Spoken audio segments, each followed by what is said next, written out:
Class 11-এর ENVS অর্থাৎ পরিবেশবিদ্যার প্রশ্নপত্র তোমরা দেখতে পাচ্ছ। এটা হচ্ছে ক্লাস 11 সেকেন্ড সেমিস্টার 2025 ক্লাস 11-এর পরিবেশবিদ্যার আর সেকেন্ড সেমিস্টারের প্রশ্নপত্র। টোটাল নম্বর থাকছে তোমাদের এখানে 40 নম্বর এবং এটার সময় থাকে 2 ঘন্টা। তো কেমন ধরনের প্রশ্নপত্র এসেছে 2025 শিক্ষাবর্ষের সেকেন্ড সেমিস্টার পরীক্ষায় ইএনভিএস বিষয়টি তা আমরা দেখে নেব এবং সাথে দেখব যে কতগুলি প্রশ্ন আমাদের কমন এসেছে। তো প্রথম প্রশ্ন তোমরা এক্ষেত্রে দেখতে পাচ্ছ বিভাগ কতে রয়েছে তোমাদের 2 মার্কসের প্রশ্ন। ঠিক আছে, এখানে তোমাদের 4টি প্রশ্ন করতে হয়। এখানে 4টি প্রশ্ন তোমাদের এখানে 5টি প্রশ্ন দেওয়া আছে, তার মধ্যে থেকে 4টি করতে হবে যে কোনো। তো এখানে প্রথম একের দাগে দেখো, প্রথম প্রশ্ন আছে ডিডিটি কাকে বলে। 2 নম্বর প্রশ্ন আছে পার্থিব মূলধনের মধ্যে কি কি অন্তর্ভুক্ত থাকে। 3 নম্বর প্রশ্ন আছে কীটপতঙ্গ দমনে বায়োলজিক্যাল কন্ট্রোল বা জীবজ নিয়ন্ত্রণ কি। আর 4 নম্বর প্রশ্ন আছে অনবীকরণযোগ্য সম্পদ বলতে কি বোঝো। এবং 4 নম্বর প্রশ্ন আছে সুস্থায়ী উন্নয়ন কি। তো এই 5টি প্রশ্নের মধ্যে আমাদের প্রথমেরটা, দ্বিতীয়টা, 4 নম্বর প্রশ্ন এবং 5 নম্বর প্রশ্ন, এই 4টি প্রশ্ন কিন্তু হুবহু সাজেশন থেকে কমন আমাদের রয়েছে। এরপর হচ্ছে 2-এর দাগের প্রশ্ন। 2-এর দাগের প্রশ্ন দেখে নাও। 2-এর দাগের প্রশ্নে বলা হচ্ছে যে কোনো 2টি প্রশ্ন উত্তর দিতে এবং তোমাদের এক্ষেত্রে নম্বর থাকছে 6 করে। ঠিক আছে, অর্থাৎ দুটোতে 12 নম্বর থাকছে। তো এখানে প্রথম প্রশ্ন আছে সুস্থায়ী উন্নয়নের ক্ষেত্রে প্রধান বাধাগুলি আলোচনা করো।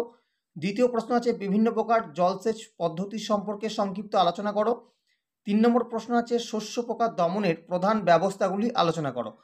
তো এই যে 3টি প্রশ্ন রয়েছে এখানে কিন্তু 3টি প্রশ্নে 3টিই কিন্তু আমাদের সাজেশন থেকে কমন এসেছে এবং ওভারঅল বলা চলে যে প্রশ্নপত্র কিন্তু যথেষ্টই সহজ হয়েছে এবং অধিকাংশ প্রশ্নই, বলতে গেলে সব প্রশ্নই 100% 40-এ 40 নম্বরই কিন্তু আমাদের সাজেশন থেকে হুবহু কমন এসেছে। আচ্ছা, এবার হচ্ছে বিভাগ খয়ে তোমাদের সংক্ষিপ্ত উত্তর দিতে বলা হয়েছে, 4টি করতে বলা হয়েছে, নম্বর থাকছে 2 করে, মোট হচ্ছে 8 নম্বর। এখানে 5টি প্রশ্ন আছে, যে কোনো 4টি করতে হবে। প্রথম প্রশ্ন অচিরাচরিত শক্তি কাকে বলে, উদাহরণ দাও। 2 নম্বর প্রশ্ন কয়লাকে জৈব শিলা বলার কারণ কি। 3 নম্বর প্রশ্ন জীবাশ্ম জ্বালানি বলতে কি বোঝো। 4 নম্বর প্রশ্ন নিউক্লিয়ার সংযোজন ও নিউক্লিয় বিভাজন বলতে কি বোঝো। 5 নম্বর প্রশ্ন হচ্ছে প্রবাহমান শক্তি কাকে বলে, উদাহরণ দাও। তো এক্ষেত্রে আমাদের প্রথমের প্রশ্নটি, 3 নম্বর প্রশ্ন, 4 নম্বর প্রশ্ন এবং 5 নম্বর প্রশ্ন, এই 4টি প্রশ্ন কিন্তু কমন চলে এসেছে। এরপর হচ্ছে 4-এর দাগের, ঠিক আছে, বিভাগ ক্ষয়ের একেবারে 4-এর দাগের প্রশ্ন। এখানে তোমাদের যে কোনো 2টি প্রশ্নের উত্তর দিতে বলা হয়েছে, 6 নম্বর থাকছে, এক একটা প্রশ্ন 6 নম্বর, দুটো প্রশ্নে মোট 12 নম্বর থাকছে। তো প্রথম প্রশ্ন হচ্ছে সম্পদ সংরক্ষণ কাকে বলে, সাথে রয়েছে সম্পদ অবক্ষয়ের কারণগুলি লেখো। 2 নম্বর প্রশ্ন পারমাণবিক শক্তির সুবিধা ও অসুবিধাগুলি আলোচনা করো। 3 নম্বর প্রশ্ন অপ্রচলিত শক্তির বৈশিষ্ট্য, সুবিধা এবং অসুবিধা উল্লেখ করো। তো দেখো এক্ষেত্রে যে 3টি প্রশ্ন রয়েছে, 3টি প্রশ্ন কিন্তু সাজেশন থেকে হুবহু কমন আছে। তো এই ছিল আমাদের ইএনভিএস বা পরিবেশবিদ্যার প্রশ্নপত্র সেকেন্ড সেমিস্টারে, যেটি তোমাদের 40 নম্বরের হয়ে থাকে।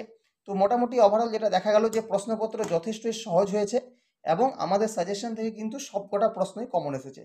সুতরাং সমস্ত ক্লাস 11 বা 12 যারা ছাত্রছাত্রী রয়েছে তোমাদের প্রত্যেককেই বলবো, যারা আমাদের চ্যানেলে নতুন তারা অবশ্যই কিন্তু চ্যানেলটিকে সাবস্ক্রাইব করে নেবে এবং ভিডিওটি যদি ভালো লেগে থাকে অবশ্যই একটা লাইক দেবে আর আমাদের চ্যানেলের সাথে সর্বদা জুড়ে থাকবে, কারণ আমাদের চ্যানেলের যে সাজেশন সেখান থেকে কিন্তু দেখা যাচ্ছে যে অধিকাংশ স্কুলের পরীক্ষায় যে প্রশ্নপত্র এসেছে সেখানে কিন্তু অনেক প্রশ্ন কিন্তু কমন রয়েছে। ক্লাস 10 হোক, ক্লাস 9 হোক, 11 বা 12, এই সমস্ত ক্লাসের কিন্তু প্রশ্ন অধিকাংশ কমন এসে যাচ্ছে। তাই তোমরা যদি এই চ্যানেলটাকে সাবস্ক্রাইব করে রাখো আমার মনে হয় তোমাদের অনেকখানি উপকারে লাগবে। তো আজকের ভিডিও এখানেই রাখছি, দেখা হচ্ছে পরবর্তী ভিডিওতে। তোমাদের সকলকে ধন্যবাদ জানাবো আমাদের সম্পূর্ণ ভিডিওটি দেখার জন্য।